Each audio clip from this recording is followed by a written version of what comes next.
সুনামগঞ্জের সদর উপজেলার সুরমা ইউনিয়নের প্যানেল চেয়ারম্যান খুরশিদ মিয়ার উপর বর্বরোচিত হামলায় ইউপি চেয়ারম্যান আমির হোসেন রেজা এবং তার ভাতিজা শিহাব সহ সন্ত্রাসীদের গ্রেফতারের দাবিতে মানববন্ধন ও প্রতিবাদ সভা অনুষ্ঠিত হয়েছে। সুনামগঞ্জ প্রতিনিধি এম.আর. সজীবের প্রতিবেদনে থাকছে বিস্তারিত। রবিবার দুপুরে পৌর শহরের ট্রাফিক পয়েন্টে সুরমা ইউনিয়ন সচেতন নাগরিক কমিটির আয়োজনে মানববন্ধন এবং প্রতিবাদ সভা অনুষ্ঠিত হয়েছে।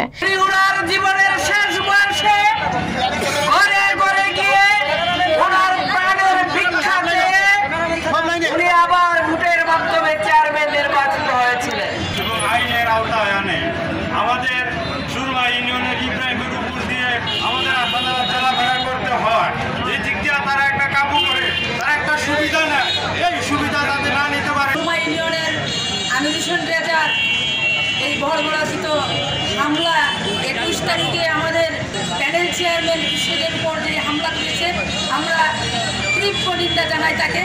বাংলাদেশের পরিস্থিতি অনুযায়ী এখন বর্তমানে আমাদের একটা লক্ষ্য ছিল ইউনিয়ন পরিষদ।